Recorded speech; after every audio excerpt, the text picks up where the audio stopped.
Hey everybody, it's Becky at Babes in Hairland. Today we're going to be sharing our triple braided boho style. And to begin with, you're going to part from ear to ear. We've also got a center part running down the middle back to the top of her crown. So you're going to divide the hair out, and then in back you're going to take all the remaining hair, gather that temporarily into a clip or with an elastic or whatever to keep it out of the way.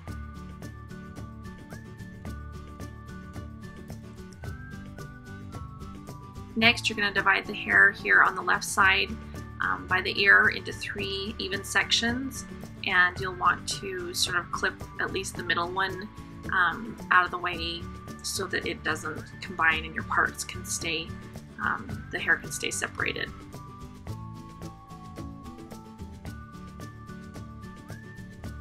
Then with these sections, you're just going to be making basic 3-strand braids. You could switch this up and do fishtails, whatever you want to do, but these are just basic braids. And with this one that is closest to the back of the head, make sure you are braiding that the braid is higher up on the crown, because these are going to kind of be graduated down towards the ear with each braid. So we'll speed this up, and we're just going to do 3 braids here on the left side of the head.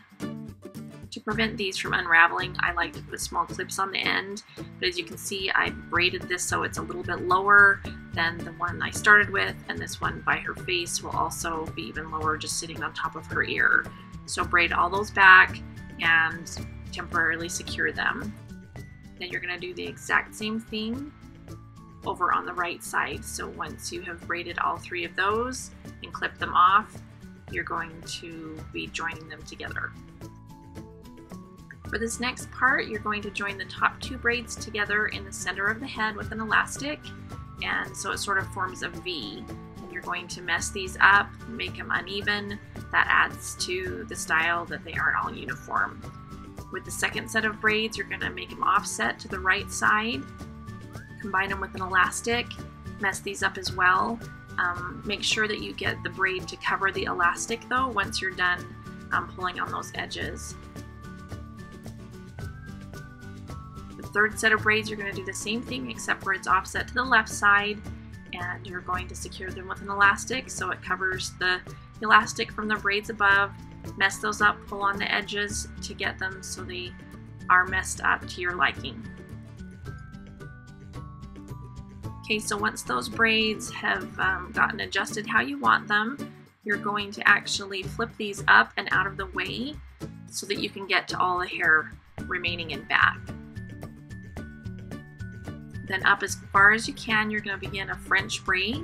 If you need help with French braiding, we'll link our video below. Then you're going to divide that into 3 sections and start adding hair as you braid to create a French braid. Alright, so once you're about to the ears, you're going to flip those braids back down on top of your French braid. So hopefully you don't get confused in here of what I did, but you want to make sure that those lay down on top of your French braid, and then you're just going to add the tails from those braids as you can. I've done this a couple times in her hair, and I think each time I've done it a little differently, but you want them to lay nice and not get bubbled up. So if it just means pulling hair over to cover the elastic like I'm showing here, I tug that down and just cross a piece of hair on top of the elastic. That's fine too. Same thing on this side. I just am covering up the elastic from the braids there on the right, and then I just continue adding hair. Okay, so once you can't add hair anymore, just continue a regular braid down and tie the end off with an elastic. The key to this is just messiness. Her hair is a day old, and so it's not fresh and clean, which adds to the messier look. And depending on the length of hair you're working with and thickness, it will vary on how you can mess this up to make it look. But that is it. It's a really cool looking style when you get all done, and we loved how her natural highlights kind of peeked through in those little braids in the front. Anyway, so that's it. We hope you like this. Please subscribe, share this, tag us in it at Babes in Hairland blog on Instagram if you recreate this. But this is our triple braided boho style. So thanks for watching, and we will see you next time.